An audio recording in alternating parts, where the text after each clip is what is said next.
یہ 3 چیزیں مت کر لینا کہ اس رات میں ہم نے عطر تو لگا لیا، خوشبو تو ہم نے لگا لی، ہم نے کپڑے تو پہن لیے، پوشاک ہم نے پہن لیا، بس سرما چشمہ لگا کر گھوم رہے ہیں۔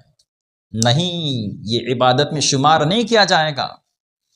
خوشبو لگائیں، اچھا پوشاک پہنیں، آپ اچھا کھائیں، سرما لگائیں، لیکن ان چیزوں کو کرنے کے ساتھ ساتھ سے مسجد داخل ہو کر رب کی بارگاہ میں گڑ گڑائیں، رب کی بارگاہ میں عبادت کریں، اللہ کی بارگاہ میں 2 گانا ادا کریں۔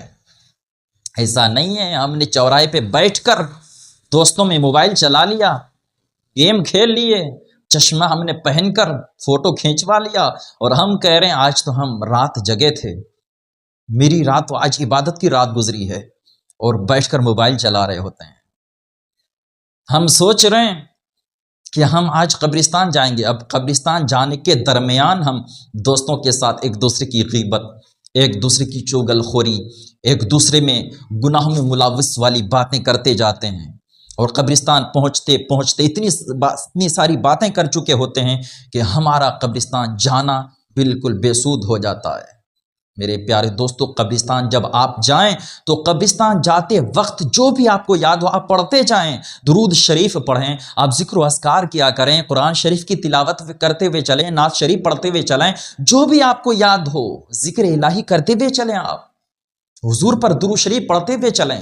یہ قبرستان جانے کا طریقہ ہے۔ اور میرے پیارے دوستو بزرگوں، اس شعبان کے مہینے میں ہمیں اور آپ کو جاگ کر رب سے مانگنا ہے۔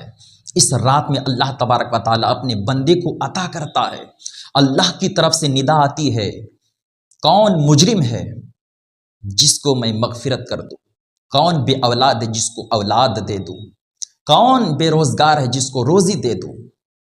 اللہ کی طرف سے یہ ندائیں آتی ہے۔ اس رات اللہ کی بارگاہ میں جو بھی دعا کرو گے اللہ قبول فرمائے گا۔ اللہ تبارک و تعالیٰ اس رات میں جگنے والوں کو، عبادت کرنے والوں کو، اللہ سے مانگنے والوں کو عطا کرتا ہے۔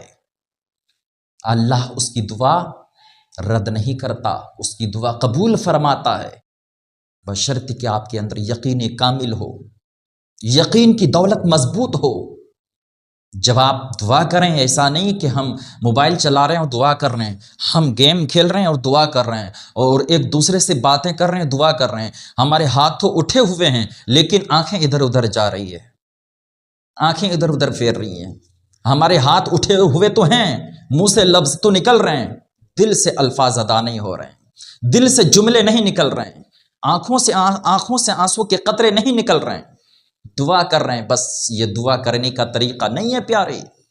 دعا آپ مانگیں، بالکل نیچی نظریں ہو، رب کی بارگاہ میں آپ کا یقین ہو، یقین کی دولت مضبوط ہو، آنکھوں میں آنسو کے قطرے ہوں، اور آپ رب کی بارگاہ میں گڑ گڑائیں۔ دیکھیں جب مچل کر رب کی بارگاہ میں، اللہ کی بارگاہ میں کوئی بندہ مانگتا ہے، اللہ اس بندے کو ضرور عطا فرماتا ہے، اللہ اس بندے کو ضرور عطا کر دیتا ہے۔ آپ جانتے ہیں حدیث قدسی ہے، اللہ فرماتا ہے اگر کوئی بندہ میری طرف چل کر آتا ہے میری رحمت اس کی طرف دوڑتی بھی جاتی ہے۔ سبحان اللہ۔ جب اس حدیث کو ہم پڑھتے ہیں تو وجد میں آ جاتے ہیں، رشک کرتے ہیں، یہ پروردگار کا فرمان ہے۔ جب کوئی بندہ دعا کرتا ہے، جب کوئی بندہ چل کر آتا ہے، رب کی رحمت اسے دوڑتی بھی جاتی ہے اس کی طرف۔ میرے پیارے دوستو، اللہ تبارک و تعالی کو منانا بہت آسان ہے۔ پوری کائنات میں سارے انسانوں کو منانا مشکل ہے، لیکن رب کی ایک ایسی ذات ہے جو بہت جلدی مان جاتا ہے، کیونکہ وہ 70 ماؤں سے زیادہ ہم سے پیار فرماتا ہے۔ اس رب کی بارگاہ میں گڑ گڑا کر مانگو گے نا، اللہ تمہیں عطا کرے گا۔ اللہ کی رحمت سے امید لگائے رکھو پیارے، وہ ہمارے شہرک سے بھی زیادہ قریب ہے۔ نحن اقرب الیہ من حبل الورید۔ اللہ تمہیں اتنا عطا کرتا ہے نا، وہ ہمیں شہرک سے بھی زیادہ قریب ہے، ہمارے دلوں کے حالات سے واقف ہے۔ صرف آپ دل کے جملے نکالیے، دل کی صدائیں، دل کی جو آپ کی باتیں ہیں وہ رب کی بارگاہ میں ٹکراتی ہے پیارے۔ دعا مانگتے وقت ادھر ادھر نظریں نہ کریں، دعا مانگتے وقت آپ کی نظریں صرف رب کی رحمت پر ہونی چاہیے، رب کی رحمت پر ہونی چاہیے۔ اور میں شب برات کے تعلق سے ایک واقعہ پیش کروں گا جو آج تک آپ لوگوں نے نہیں سنا ہوگا۔ انشاءاللہ 2 دن کے بعد میری ویڈیو آ جائے گی، وہ واقعہ آپ کے سامنے پیش کروں گا، آپ مچل جاؤ گے انشاءاللہ۔ تو رب کی بارگاہ میں آپ جب دعا کریں، دل لگا کر، گڑ گڑا کر، آنکھوں میں آنسو لے کر، بھیگی پلکوں کے چھاؤں میں رب کی بارگاہ میں دعا کریں، اللہ ضرور قبول فرمائے گا۔ اب فون بند کیجئے اور اللہ سے بات کیجئے۔